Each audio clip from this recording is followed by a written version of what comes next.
Bon, j'ai remis de l'huile. J'ai pas mis énormément, j'ai mis peut-être un demi-litre, sachant qu'il a max 1 litre de capacité. Et là, j'envoie au bout de la tige, quoi. J'ai épongé le filtre à huile, il en perd encore un peu. Enfin, il est en train de se vider encore un peu. J'ai pas encore remis la partie mousse. J'ai dégagé un petit peu là. Je vais déjà voir s'il donne signe de vie. Donc, vitesse basse, on est au point mort. Ça fonctionne, ça fonctionne ou pas?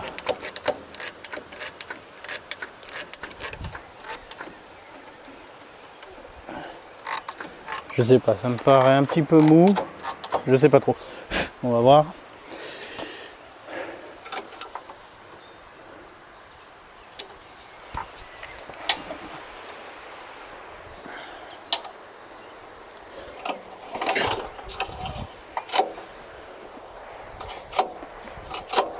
Oh non. Là, ça bloque. Ce qui n'est probablement pas bon signe.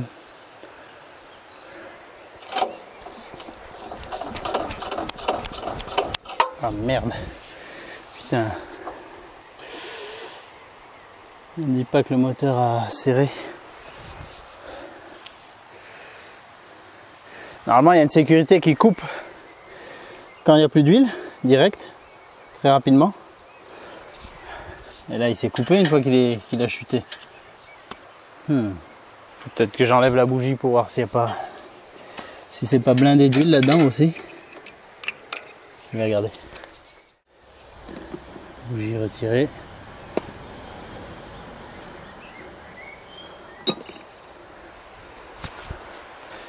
Et là, c'est plutôt bon signe. Voilà. C'était juste que c'était plein d'huile, je pense. Et du coup, ça faisait surpression. Ouais.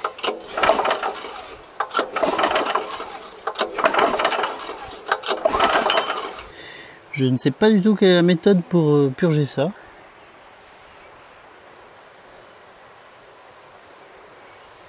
Peut-être simplement couper l'arrivée d'essence et l'actionner comme ça peut-être plusieurs fois.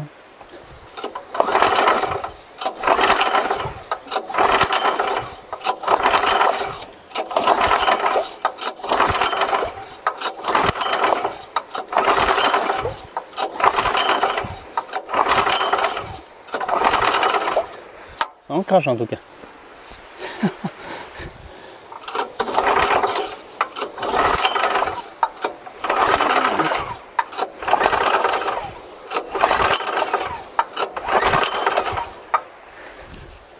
Bon, je vais faire ça plusieurs fois, puis je vais voir si après en remettant la bougie, en l'essuyant bien, si ça peut démarrer. Allez, j'ai actionné plusieurs fois, j'ai quasiment plus de carte SD. Je vais retenter. Je rouvre le carburant. Je mets pas le starter. Oh putain, non.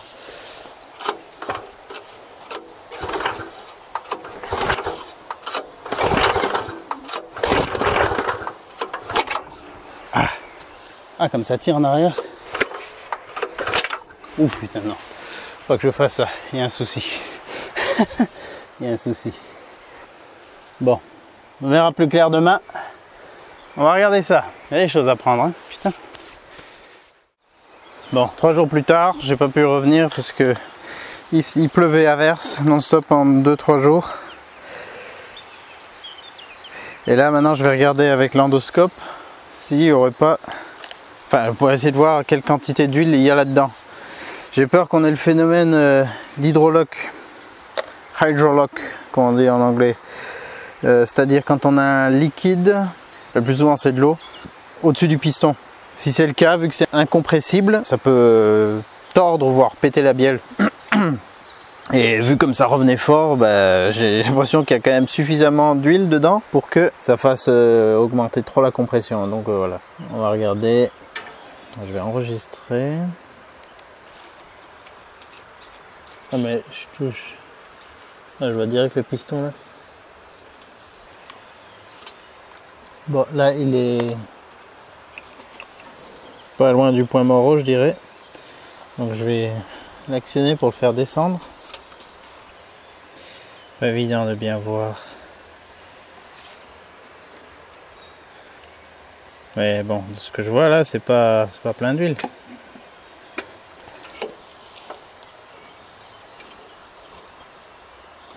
Ah si, il y en a quand même là. On voit. Je voyais pas bien. J'étais pas... Ouais, putain. Si. Ouais, il y en a quand même pas mal. C'est la partie basse.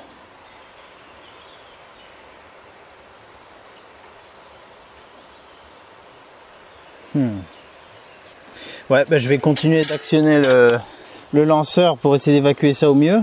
Ça le crache vraiment. J'ai peur d'essayer de mettre quelque chose dedans, de peur que ça reste coincé, que ce soit encore pire. Donc je vais actionner jusqu'à ce que ça devienne suffisamment faible en volume pour pouvoir démarrer le moteur et s'évacuer quoi. Donc ça va recracher un peu là sur le côté. Toujours ça déteint, ça va, tac.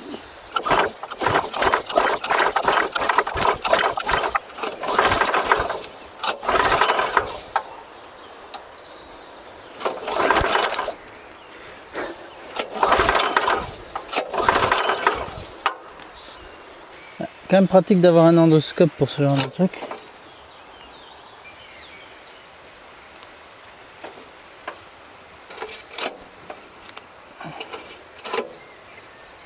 Ouais, il y en a pas mal quand même. Putain, ça va prendre du temps à s'évacuer comme ça. Ça, c'est pas cool. C'est pas cool ça.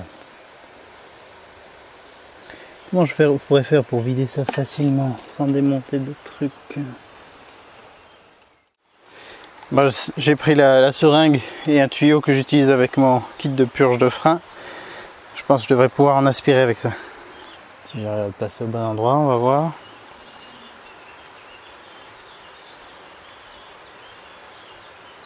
Oh oui, c'est bon ça. Allez, viens.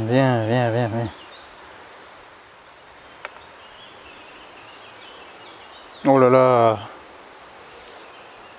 Ouais. Bon là déjà on est pas loin des 10 ml avec ce qu'il y a là-dedans en plus et ce que j'avais déjà évacué. Il devait y avoir encore plus. Ça, ouais, c'est un volume incompressible qui explique le retour de lanceur que j'avais quoi. C'est chaud, ouais. Bon bah si vous avez ce genre de soucis, assurez-vous, si vous avez renversé un moteur ou qu'il aurait pris l'eau, un truc du genre quoi, même avec une bagnole, là c'est la traversée de la flotte, et que ce soit rentré dans l'admission, et du coup dans les cylindres, assurez-vous qu'il n'y ait plus du tout de flotte dans les cylindres, parce que voilà, on peut avoir des gros problèmes avec ça. Enfin, je vais vider ça et réessayer encore un coup. Donc d'avoir essayé de démarrer comme je l'ai fait, ça c'était un truc à pas faire. C'était un truc à pas faire. Putain, c'est qu'il y en a encore, bon sang. Oh là là. Allez, encore 5 ml. Ouais, donc... Oh, carnage. Allez.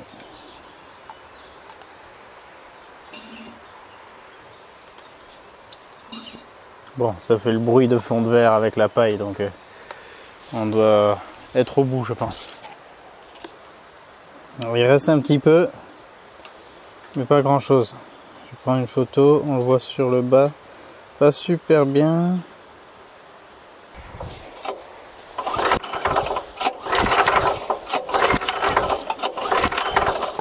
Bon, peut-être avec le volume qui reste maintenant, qui est quand même faible, ça ne devrait pas poser de problème. Bon, j'ai remis la bougie.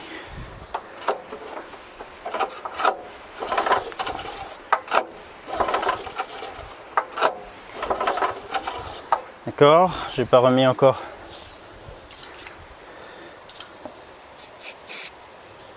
anti-parasite. J'ai nettoyé l'électrode aussi avec du nettoyant frein parce qu'elle était pleine d'huile. Là aussi d'ailleurs. Ok. Lui, je l'ai pas encore nettoyé. Je m'en occuperai. Il y a encore de l'huile en bas, mais bon, je pense qu'il va quand même réussir à respirer. On va tenter comme ça. On va voir. J'ai pas réussi à enlever plus d'huile, il doit vraiment plus rester grand chose. Tac. l'essence.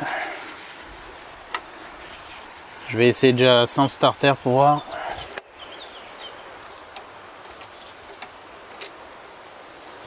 J'espère que ça va pas me refaire le coup de retour là. Putain, c'est pas du bien ça.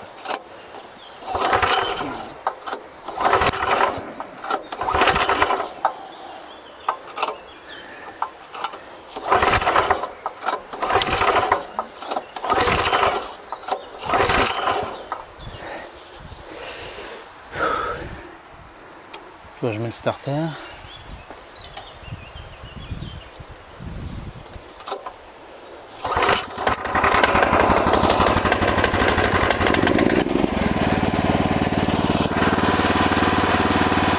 Ça crame l'huile.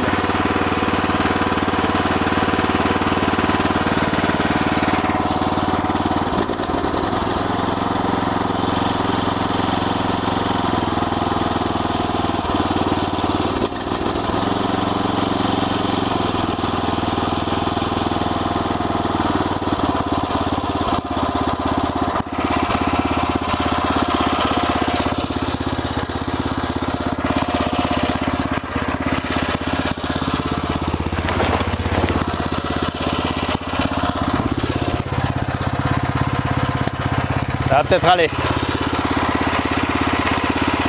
Je vais vite essayer de le remettre comme ça.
Bon, on va s'arrêter là.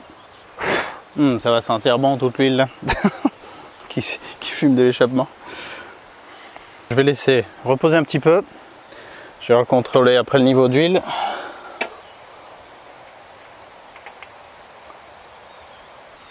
Ah bah je le vois.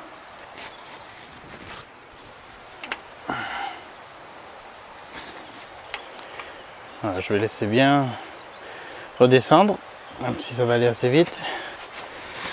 Faire la pointe, nettoyer le filtre à air correctement, parce que sinon il va fumer comme ça un bout de temps s'il aspire de l'huile dans l'admission. Sinon, qu'est-ce qui a bougé? Voilà, ça s'est tordu un petit peu là. Voilà, c'est ça.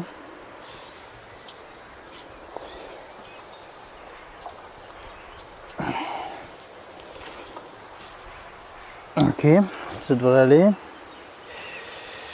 Et l'hydraulique, je teste pas parce que le niveau, à mon avis, il n'y a plus grand chose.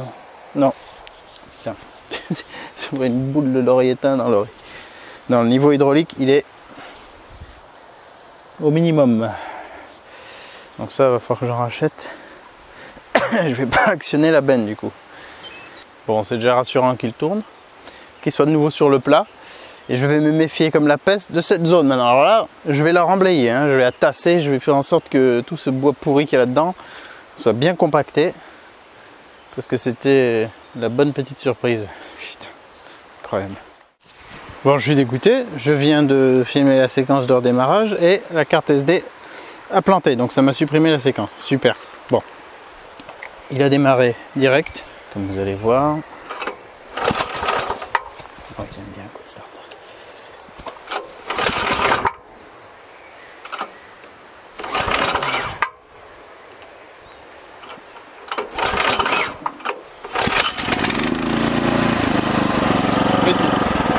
Il avait démarré nickel.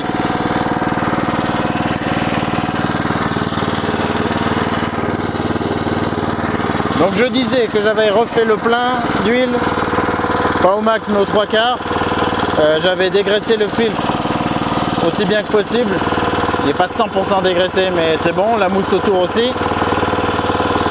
J'ai essuyé l'huile qui avait un peu partout, qui avait dégouliné, coulé de l'échappement. J'ai mis un coup de nettoyant frein sur l'échappement pour pas qu'il fume de trop, et puis là ça a l'air bon. Ah, il y a encore un peu d'huile quelque part qui a coulé derrière, mais sinon de l'échappement même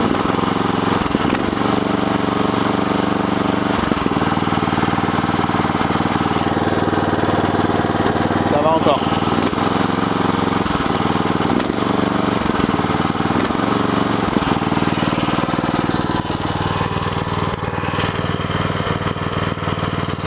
Ouais, c'est de l'huile qu'il y a sur le collecteur là.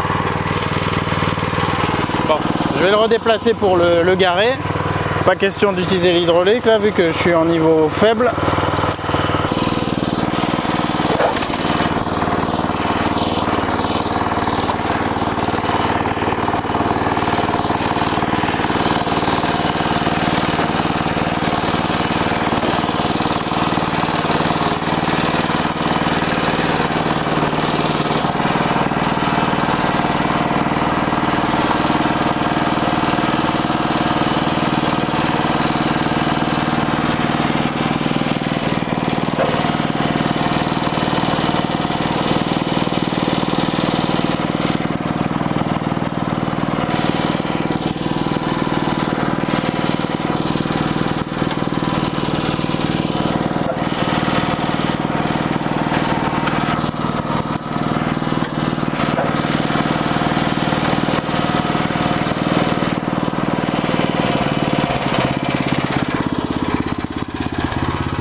Ouais, il y a encore de l'huile qui s'évacue de l'échappement. Donc ça va fumer un petit peu comme ça pendant un moment, je pense.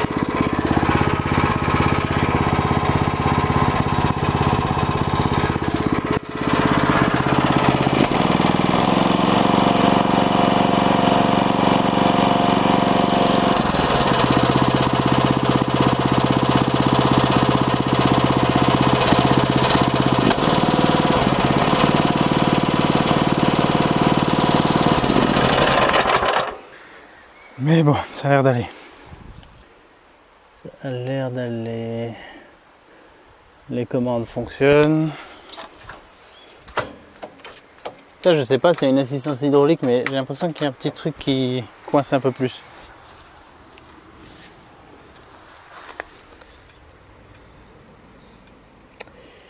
Voilà, donc je vais commander de l'huile hydraulique.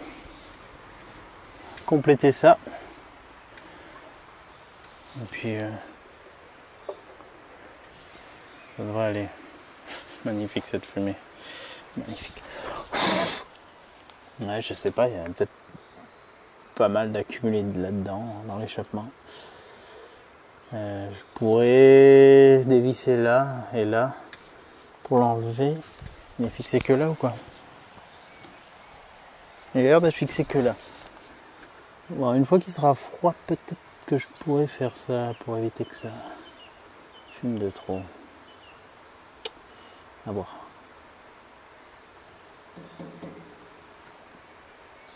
On s'en sort pas trop mal, on va dire. Allons voir la scène de crime dégagée.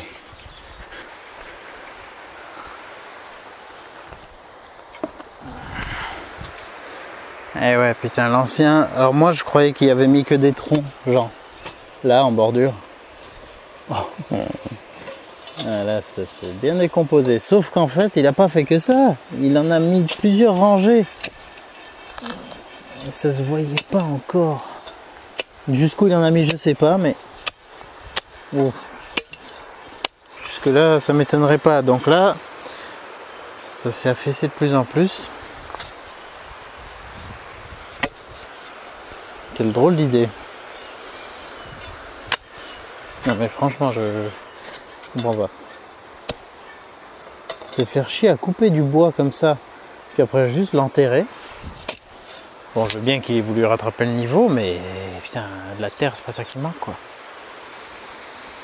Voilà, donc ça c'est une bonne petite leçon.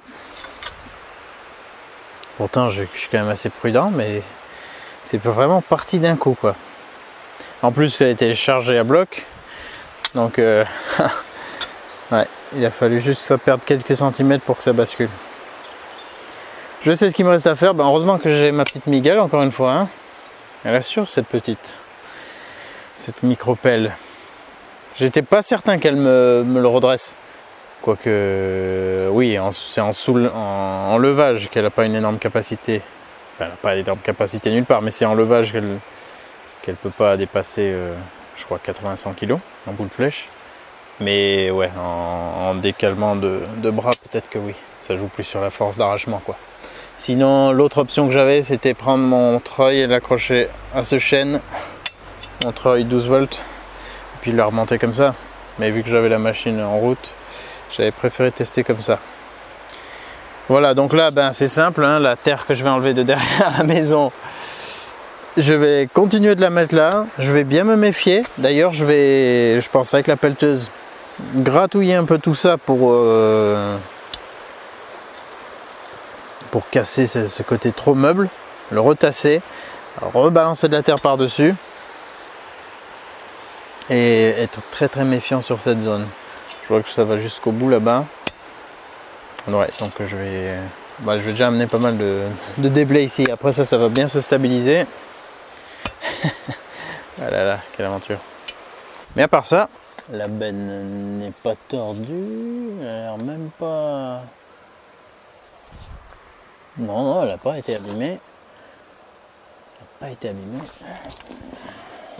J'ai juste ce l'arceau que je vous disais là-bas au bout, qui protège le moteur, qui s'est un peu déformé. Celui-ci. Mais c'est tout. Ça va. Pour un sauvetage solo à l'improviste, je m'en sors pas trop mal. Que d'aventure, hein. Mais on apprend toujours très bien avec les galères. Oh. Plus les leçons sont dures, mieux on les retient en général.